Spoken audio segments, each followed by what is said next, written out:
गौतम बुद्ध के समय में वैशाली राज्य में एक बहुत ही प्रसिद्ध वेश्या रहती थी, जिसका नाम था आम्रपाली। वह बहुत ही सुंदर थी और राजा ने उसे नगरवधु घोषित कर दिया था, यानी कि पूरे शहर की पत्नी। उसके महल के द्वार पर सदा सोने के रथ खड़े रहते थे, यहां तक कि महान राजाओं को भी उससे मिलने के लिए इंतजार करना पड़ता था। वह केवल एक वेश्या थी, लेकिन इतनी अमीर हो गई थी कि वह राज्य खरीद सकती थी। आम्रपाली का शरीर जितना सुंदर था, उससे कहीं सुंदर उसकी आत्मा थी, जो सच्चे प्यार के लिए तरसती थी। क्योंकि आम्रपाली खुद से वेश्या नहीं बनी थी, उसे जबरदस्ती राजा ने वेश्या बनाया था। आम्रपाली के वेश्या बनने के पीछे एक कहानी है। आम्रपाली अपने ग्राहकों को बहुत प्यार करने का दिखावा करती थी, क्योंकि उसे इसके लिए भुगतान किया जाता था, लेकिन अंदर से वह उन सब से नफरत करती थी, क्योंकि वह सभी उसका इस्तेमाल एक भोग की वस्तु के रूप में करते थे। एक इंसान के रूप में उसका सम्मान कोई नहीं करता था। एक दिन आम्रपाली अपने महल की बालकनी में खड़ी थी। अचानक उसने महल के सामने से एक युवा बौद्ध भिक्षु को गुजरते हुए देखा, जिसके पास कुछ भी नहीं था सिवाय एक भिक्षा पात्र के, लेकिन उसके पास जबरदस्त जागरूकता थी और लोगों को खुद की ओर आकर्षित करने की अद्भुत शक्ति थी। जब युवा बौद्ध भिक्षु ने ऊपर की तरफ देखा तो आम्रपाली उसे देख रही थी। युवा भिक्षु ने आम्रपाली की ओर देखते हुए बेहद सम्मान भाव के साथ आम्रपाली को प्रणाम किया। आम्रपाली एकटक उस युवा भिक्षु को देखती रही, क्योंकि पहली बार किसी ने आम्रपाली को सम्मान की नजरों से देखा था। किसी ने पहली बार उसे इंसान होने का एहसास दिलाया था।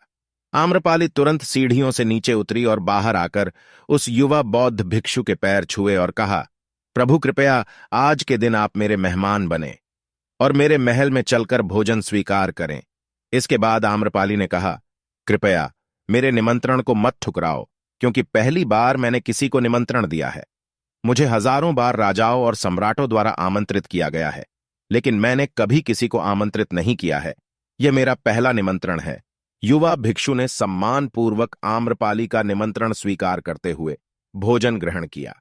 भोजन देने के बाद आम्रपाली ने कहा, प्रभु आज से 3 दिनों के बाद बारिश का मौसम शुरू होने वाला है, जो कि 4 महीनों तक रहेगा, और मैं आपको अपने घर में 4 महीने रहने के लिए आमंत्रित करती हूं। आने वाले 4 महीनों के लिए यह महल आपका आश्रय होगा। मैं आपको पूर्ण रूप से आश्वस्त करती हूं कि मैं किसी भी प्रकार से आपके ध्यान में बाधा नहीं बनूंगी, बल्कि जितना मुझसे हो सकेगा आपके ध्यान की सुविधाओं को सुगम बनाने का प्रयास करूंगी। युवा बौद्ध भिक्षु ने कहा कि माफ कीजिएगा देवी, लेकिन इस विषय में मैं स्वयं निर्णय नहीं ले सकता। मैं आपके प्रस्ताव के विषय में बुद्ध से पूछ लूंगा। अगर वह मुझे अनुमति देंगे तो मैं आपके महल में आश्रय अवश्य स्वीकार कर लूंगा। इतना कहकर वह बौद्ध भिक्षु वहां से चला गया। इससे पहले कि वह भिक्षु बौद्ध के पास पहुंचता और आम्रपाली के प्रस्ताव के बारे में कुछ बताता, उससे पहले वहां पर मौजूद अन्य भिक्षु बुद्ध के पास पहुंच गए और बुद्ध से कहा, आप उस युवा भिक्षु को रोक लेना, क्योंकि आम्रपाली ने उसे 4 महीने रहने के लिए अपने घर पर बुलाया है। आम्रपाली एक वेश्या है और एक भिक्षु एक वेश्या के घर में 4 महीने रहे, यह सही नहीं है। इससे हमारे संघ में गलत संदेश फैल जाएगा। बुद्ध ने कहा, कृपया आप लोग शांत हो जाएं और उस भिक्षु की आने की प्रतीक्षा करें। थोड़ी देर बाद वह युवा भिक्षु बुद्ध के पास आया। उसने आते ही बुद्ध के पैर छुए और उन्हें पूरी कहानी सुनाते हुए कहा कि, हे बुद्ध, नगर की एक आम्रपाली नाम की महिला ने मुझे बारिश के 4 महीने अपने घर पर रहने के लिए आमंत्रित किया है। मैंने उसके निमंत्रण का भी कोई जवाब नहीं दिया। मैंने उससे कहा है कि अगर आप मुझे उसके घर पर रहने की आज्ञा देंगे तभी मैं उसके घर पर रहने के लिए जाऊंगा। अतः बुद्ध आप जो कहेंगे मैं वही करूंगा। उस युवा भिक्षु ने आम्रपाली के विषय में वेश्या शब्द का प्रयोग न करते हुए केवल महिला शब्द का प्रयोग किया। बुद्ध ने उस युवा भिक्षु की आंखों में देखा और कहा, तुम रह सकते हो। तभी अचानक एक बूढ़ा भिक्षु खड़ा हुआ और बोला कि बुद्ध, यह सही नहीं है। यह युवा भिक्षु एक सच्चाई छुपा रहा है। इसका कहना है कि एक आम्रपाली नाम की महिला ने अपने घर पर रहने के लिए इसे आमंत्रित किया है, लेकिन वह एक महिला नहीं है, वह एक वेश्या है। बुद्ध ने कहा कि मैं जानता हूं, क्योंकि इसने वेश्या शब्द का प्रयोग नहीं किया है। इसका अर्थ है कि उसके मन में उसके लिए सम्मान का भाव है, इसीलिए मैं इसको वहां रहने की अनुमति दे रहा हूं। वहां मौजूद हजारों भिक्षुओं को विश्वास नहीं हो रहा था कि बुद्ध ने एक युवा भिक्षु को एक वेश्या के घर में रहने की अनुमति दे दी है। अगले 3 दिनों के बाद युवा भिक्षु आम्रपाली के घर रहने के लिए चला गया। उसके जाते ही वहां पर उपस्थित अन्य भिक्षु उसके विषय में तरह तरह की बातें बनाने लगे। बुद्ध ने सभी को शांत करते हुए कहा, मुझे उस पर विश्वास है। मैंने उसकी आंखों में देखा है कि उसके भीतर तनिक भी भोग की इच्छा नहीं थी।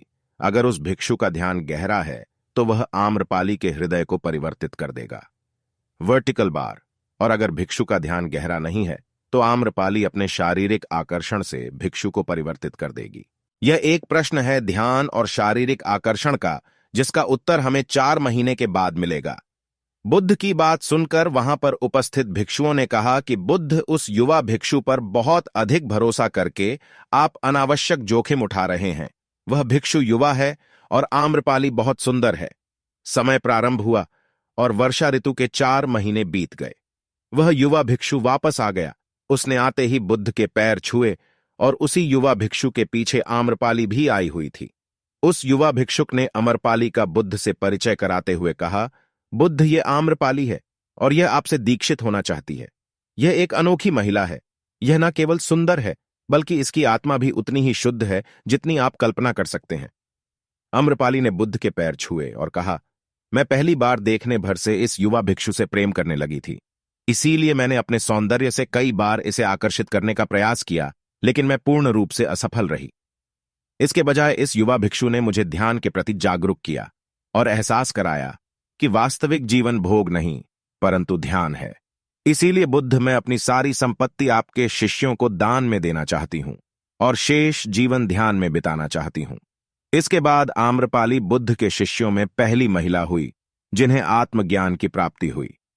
बुद्ध ने अपने पंथ के सभी शिक्षकों से कहा, यदि तुम वेश्याओं की संगति से डरते हो तो उस डर का उस वेश्या से कोई लेना देना नहीं है, बल्कि वह डर तुम्हारे बेसुध मन की उपज है, क्योंकि तुमने अपनी कामुकता को दबा दिया है और काम ऊर्जा को दबाया नहीं जा सकता। इसको केवल रूपांतरित किया जा सकता है। दोस्तों, हम सभी अपनी काम वासना को खत्म करने के लिए उसका दमन करना चाहते हैं, उसको दबाना चाहते हैं। लेकिन काम वासना एक ऊर्जा होती है, एक एनर्जी का सोर्स होता है। एनर्जी कभी भी खत्म नहीं हो सकती है, बल्कि वह रूपांतरित हो सकती है। अगर आप अपनी काम वासना की ऊर्जा शक्ति को दूसरी जगहों पर, दूसरे दिशाओं में परिवर्तित करेंगे तो ही आप काम वासना से छुटकारा पा सकते हैं। लेकिन याद रहे, काम वासना से छुटकारा पाने के बारे में हमें सोचना भी नहीं है। हमें बस अपनी ऊर्जा को परिवर्तित करना है। हम उसे अपनी रचनात्मक शक्ति के लिए प्रयोग कर सकते हैं, ध्यान के लिए प्रयोग कर सकते हैं। और जैसे जैसे हम उन ऊर्जा शक्ति को होश से भरेंगे तो हमारे जीवन में काम वासना से भी ज्यादा आनंद पैदा हो जाएगा और उसके बाद काम वासना का आनंद हमें उसके सामने तुच्छ लगने लगेगा। अगर यह कहानी आपको ज्ञानवर्धक लगी हो तो कमेंट सेक्शन में जरूर बताएं। धन्यवाद।